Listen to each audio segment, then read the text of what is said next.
Hey guys, welcome back. I am heading over to True Value. I got to pick up some bolts for the bracket for the dual saddlebags so I can get that bolted on. And I don't try Home Depot or Lowe's because I don't know the bolt size. It's going to be between like a 6 and a 10 millimeter. And I know True Value, they're really good family orientated group of people, and I could just bring a bolt out and try it, go back in, get another one. They're not going, no big deal. Lowe's, there's no way you could do that. You got to buy a bag, go in, return it, everything, unless you know what size it is. I'm going to go to the True Value, and the prices are almost the same as like a Home Depot or a Lowe's on stuff like that. Now they don't have the wide selection of bathroom supplies and lumber and all that stuff, but for nuts, bolts, bird feeders, little things here and there, you're not going to pay much more, and you really help support the community. Family-owned business type deal. So that's it. Beautiful day, no jacket, probably close to 80 degrees. All next week will be 88, I believe, almost 90 degrees every day. So that's going to be gorgeous. I changed the microphone out on this ride, and tucked it way up inside the insulation to try to cut down on the noise, since I knew I was going to have my visor open. And I still don't know what I'm going to do when I decide to change helmets when it gets really warm. I've rode with it once or twice already. Obviously, you didn't see videos because I didn't. There's no need to even hook the microphone up. I may just do video and just do music or something, because there's no way I can talk with it, outside of the helmet. But that is it. Let me see, on editing, right here, I am going to be using, I think, Studio. It's like Studio, I don't know, whatever, version 20 or whatever it is, Pinnacle 20. Very easy, straightforward for something like this, and you can actually do some fairly fancy video editing. If you want to get into some good stuff, like when I used to do commercials and music videos, I used the Adobe Premiere, and that worked, awesome. And you could use After Effects and all sorts of stuff. That's a whole nother animal for people that don't know much or anything about video editing. Don't even go that route. It will be a heck of a learning curve for you. So you could pick up like Pinnacle. I think even Movie Maker that comes on Windows is fairly powerful enough to just get a video done and saved as an MPEG so you can upload it to YouTube. Yeah, if you have any questions on that, just shoot me a message. I'll try to help you out any way I can. I do have about 17 years. Hold on. Okay, good. 17 years of video editing and photography. And I've had, last day was last year of 2017. So I had all of 18 off, done with video. And now in 19, I'm starting to do more with just the GoPro, my own stuff, and it's fun. But I could definitely see the wife is not too happy about me going downstairs and editing, gone for an hour. And then, she's like, okay, I had enough of that after all those years. She barely ever saw me, and I was traveling, and it definitely took a toll. So, but that's it. That's what I use. If you have any questions on that, let me know. You can order it online, the Pinnacle, and I want to say it's under $100 or right at $100. So if you're planning on doing a bunch of videos, family videos, YouTube videos, stuff like that, it's great. It does the job, and it's very, very easy, like a learning curve wise. And like I said, if you have any questions, shoot me a message. I'll try to help you out. All right, we're gonna be sitting here a little bit. Let me edit this out. Hold on a second. See, look at that. Wasn't that a quick light? Bam. I hate them things. I'm not going to bore you. But that is it. Hopefully I'm trying to find a rattle. Hold on a second.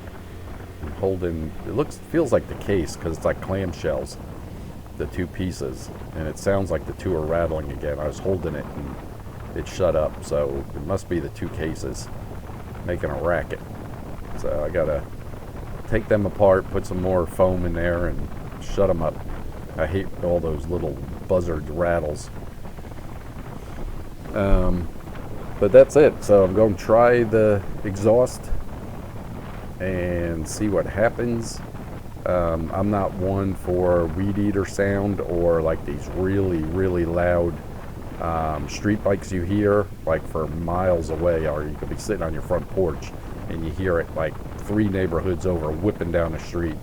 That is not what I want out of this thing. I would like a little bit deeper sound, a little bit louder so people can hear you around them while they're in their car, but I don't want the weed eater sound. I don't know if it's possible because of the high RPMs that this does.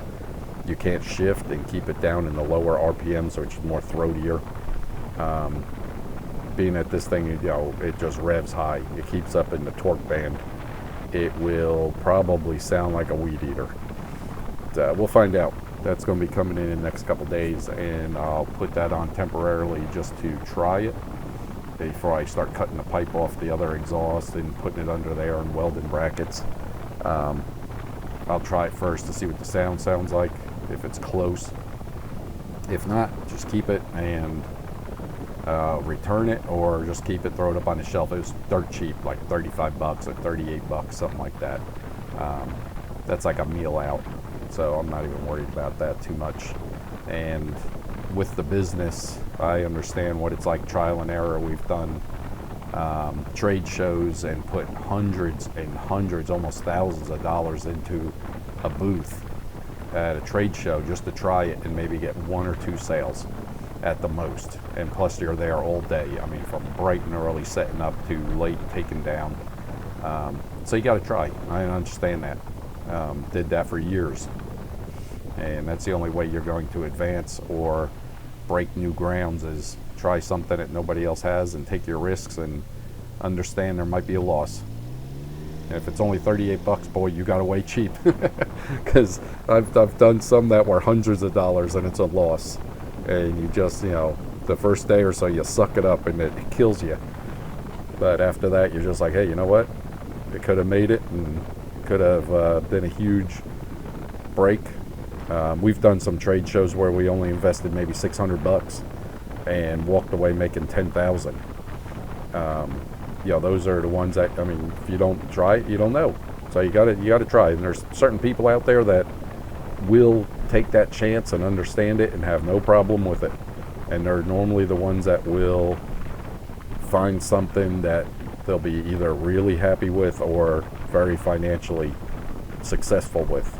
And normally that goes hand in hand. If you're real happy doing with what you're doing, you will be financially successful with it, because you will put the time in, you will take the chances, and it's just a given.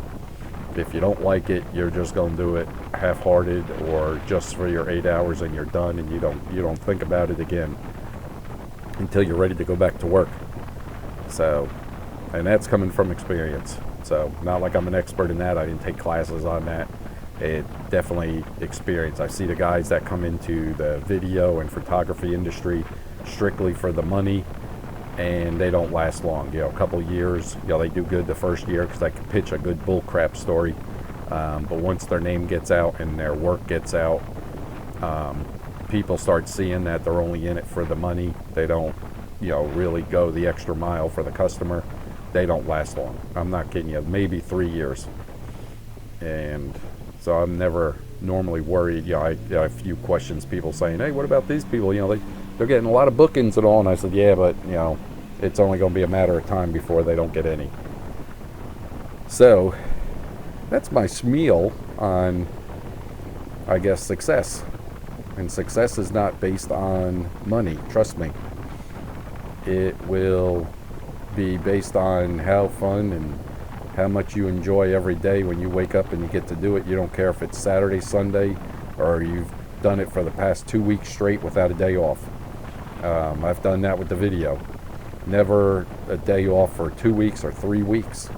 And that didn't even faze me. People are like, oh, it's my weekend, yay. And I'm like, that's another day I get to go do what I love. So, and then when that started dying off, where I started saying, I'd rather be fishing or rather be spending time camping with my kids or something like that, and it started more often feeling that way, I knew it was time to get out. And before I ruined my name as a business and did bad work and made customers upset, I just stopped booking customers, stopped booking commercial jobs. To this day, a year and a half later, no website, no nothing, and I still get phone calls, from Facebook, I guess, asking, hey, can you come do this band? Can you come do a party? Can you do a wedding? This year alone, I probably turned down 3 or 4 weddings, and 2 music videos, I think a couple parties. So, and that's a year and a half later. People are still asking. So, but, so you do a good job, have your heart into it. That's the first priority, is that's what you love to do. And you'll never work a day in your life. You've heard it before from others, and I'm telling you, it's the truth. So here's the True Value, or Ace True Value. I think it's Overstreet, right? Yeah, Overstreet is the last name who bought it out, I guess. But here's that rattle again. But I will shoot in here and try to find the bolts to bolt up the bracket for the dual saddlebags. And I'll get back to you in a minute. Hold on.